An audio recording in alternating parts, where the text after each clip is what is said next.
ఈరోజు ఈ వీడియోలో సాయి సచ్చరిత్ర 7 రోజుల పారాయణం. సప్తాహం అంటే 7 రోజులు అని. ఈ 7 రోజుల పారాయణాన్ని ఎలా చదవాలి? ఎన్ని చాప్టర్స్ ఉంటాయి? ప్రతి ఒక్క అధ్యాయంని ఏ ఏ రోజున స్టార్ట్ చేయాలి? ఏ రోజు ఎండ్ చేయాలి? ఒక రోజుకి ఎన్ని చాప్టర్స్ చదవాలి? ఏవేవి చాప్టర్స్ చదవాలి? ఆ చాప్టర్స్‌లో ఏమేమి ఉంటాయి? అన్నీ తెలుసుకుందాం. సో, మనకి పారాయణ యొక్క ప్రాముఖ్యతను తెలుసుకుందాం. సప్తాహ పారాయణం అంటే సాయి సచ్చరిత్రలోని 51 అధ్యాయాలను 7 రోజుల్లో కంప్లీట్ చేయడం. 7 రోజుల్లో ఎలా పూర్తి చేయాలి అనేది ఒక ప్రశ్న. అండ్ నిష్ఠతో పాటించాలి, నిష్ఠతో చదవాలి. ఫస్ట్ రోజు 1 నుంచి 9 అధ్యాయాలు చదవాలి. ఈ ఫస్ట్ రోజు అంటే గురువారం రోజు మనం ఈ పారాయణ అనేది స్టార్ట్ చేయాలి. ఈ 9 అధ్యాయాలు అనేది ఫస్ట్ కంప్లీట్ చేయాలి. రెండవ రోజు ఏం చేయాలి అని అంటే 10 నుంచి 15 అధ్యాయాలు చదవాలి. రోజు మనం ఏం చేయాలంటే 16వ అధ్యాయం నుంచి 22వ అధ్యాయం వరకు చదవాలి. 4వ రోజు అనగా ఆదివారం 23 నుంచి 29 అధ్యాయాలు చదవాలి. దీంట్లో భక్తులకు రక్షణ మరియు బాబా యొక్క అద్భుతమైన లీలలు. 5వ రోజు ఏమేమి అధ్యాయాలు చేయాలంటే 30 నుంచి 35 అధ్యాయాలు. ఈ అధ్యాయాల్లో రోగుల నివారణ మరియు ఊది మహిమ. ఊది యొక్క మహిమతో ఎన్ని అద్భుతాలు ఉన్నాయంటే చాలా బ్యూటిఫుల్ చాప్టర్స్ ఉన్నాయి. ఊది మనకి 6వ రోజు ఏం చేయాలి అంటే 36 నుంచి 42 అధ్యాయాలు చదవాలి. దీంట్లో చావిడి ఉత్సవం మరియు మహాసమాధి సూచనలు. 7వ రోజు అంటే ఫైనల్ రోజు బుధవారం 43 నుంచి 51 అధ్యాయాలు అనేది మనం ఫినిష్ చేయాలి.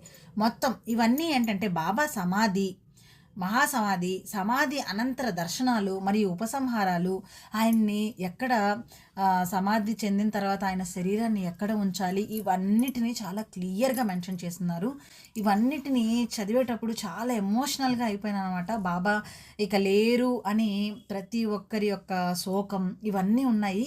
కానీ ఆయన లేకపోయినా నా శరీరమే కాదు, నేను ఎప్పుడు ఎల్లప్పుడూ మీ అందరికీ కంటికి రెప్పలా మిమ్మల్ని చూసుకుంటాను, నా సమాధి నుంచి సమాధానాలు వస్తాయని ప్రతి సిచ్యువేషన్లోనూ ఆయన చూపించిన విధానం, ఇప్పటికీ ఆయన యొక్క లీలలు, అద్భుతమైన లీలలు అన్నీ మనకు తెలిసినవే. లేదు మీకు కుదరలేదు, మీరు చదవలేకున్నారు, మీకు అందుబాటులో లేదు అని అంటే సచ్చరిత్ర చదివిన వీడియోలు ఉంటాయి, వాటిని విన్నా సరిపోతుంది. బిజీ షెడ్యూల్స్లో అందరికీ చదవడం అనేది కుదరదు.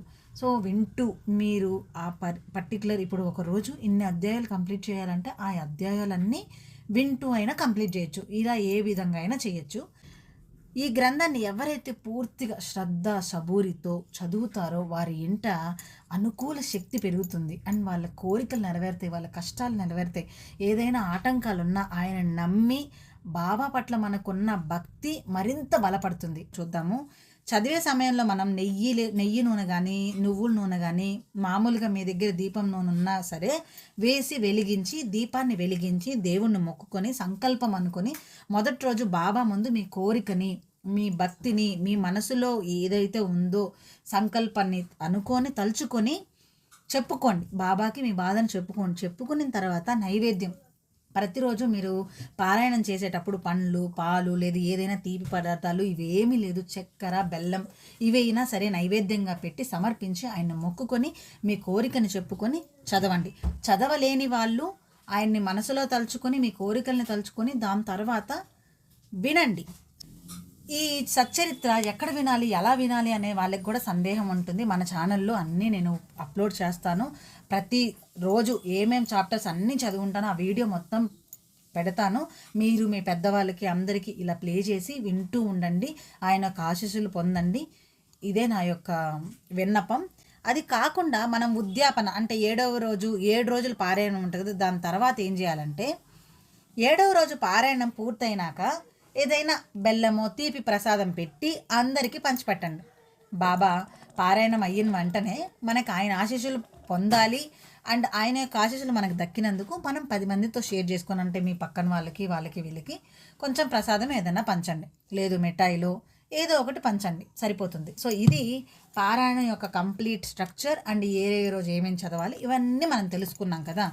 అవతరణిక అని సాయి సచరిత్ర గ్రంథంలో ఏమేమి ప్రతి అధ్యాయం యొక్క ముఖ్యమైన సారాంశం, టైటిల్ ఇవన్నీ వస్తాయి. ఆ మొత్తం ఉండే 8 పేజీల సులభమైన పద్ధతిలో సాయి సచ్చరిత్ర పారాయణం ఎలా చేయాలి ఈ వీడియో కానీ మీకు అంత కంప్లీట్ డీటెయిల్స్ చూశారు కాబట్టి ఈ వీడియో మీకు నచ్చినట్లయితే లైక్ చేయండి, షేర్ చేయండి, సబ్స్క్రైబ్ చేయండి. సాయి భక్తులు ఎవరెవరైతే ఉంటారో వాళ్ళందరికీ ఈ వీడియోని షేర్ చేయండి. అండ్ ఇలాంటి మరెన్నో రాబోతున్నాయి ఛానల్లో, వీటన్నింటి కోసం సబ్స్క్రైబ్ చేసుకోండి, 10 మందికి షేర్ చేయండి. ఇలాంటి ఆధ్యాత్మిక సంఘటనలు అండ్ సచ్చరిత్రకు సంబంధించి బాబా నిజ జీవితంలో చేసినవన్నీ ఎన్నో ఎక్స్పీరియన్సెస్ అన్నీ ఉన్నాయి, అవన్నీ మాట్లాడేసుకుందాం. ఓం సాయిరామ్, సాయినాథార్పణమస్తు. ఓం శ్రీ సచ్చిదానంద సద్గురు సాయినాథ్ మహారాజ్ की जय.